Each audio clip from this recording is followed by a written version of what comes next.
نحمده ونصلي على رسوله الكريم اما بعد بسم اللہ الرحمن الرحیم۔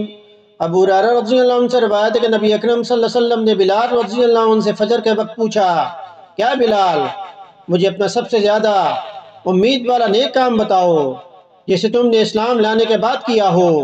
کیونکہ میں نے جنت میں اپنے آگے تمہارے جوتوں کی چاپ سنی۔ بلال رضی اللہ عنہ نے عرض کیا،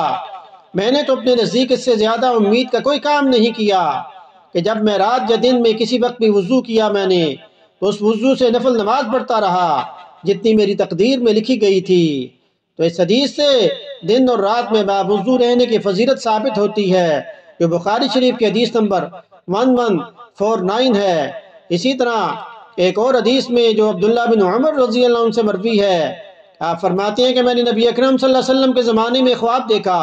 کہ گویا ایک گاڑے ریشمی کپڑے کا ایک ٹکڑا میرے ہاتھ میں ہے، جسے میں جنت میں جس جگہ کا بھی میں ارادہ کرتا ہوں یہ ادھر اڑا کر مجھ کو لے جاتا ہے۔ اور میں نے دیکھا کہ جیسے دو فرشتے میرے پاس آئے اور انہوں نے مجھے دوزخ کی طرف لے جانے کا ارادہ ہی کیا تھا کہ ایک فرشتہ ان سے آ کر ملا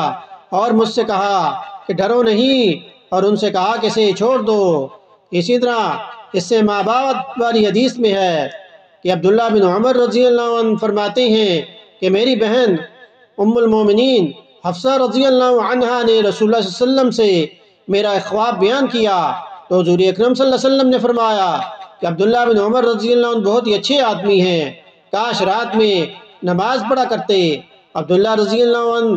اس کے بعد ہمیشہ رات میں نماز پڑھا کرتے تھے۔ اس حدیث سے تہجد کی نماز کی فضیلت ثابت ہوتی ہے۔ تو آج ہمیں فرائض کے ساتھ نوافل پڑھنے کی بھی ضرورت ہے، ہم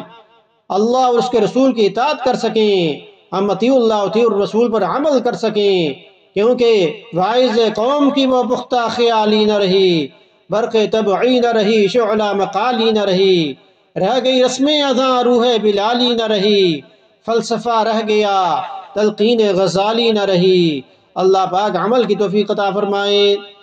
حدیث سننے کے بعد اسے شیئر بھی کریں تاکہ یہ آپ کے صدقہ جاریہ بن جائے۔ وما علینا الا البلاغ المبین۔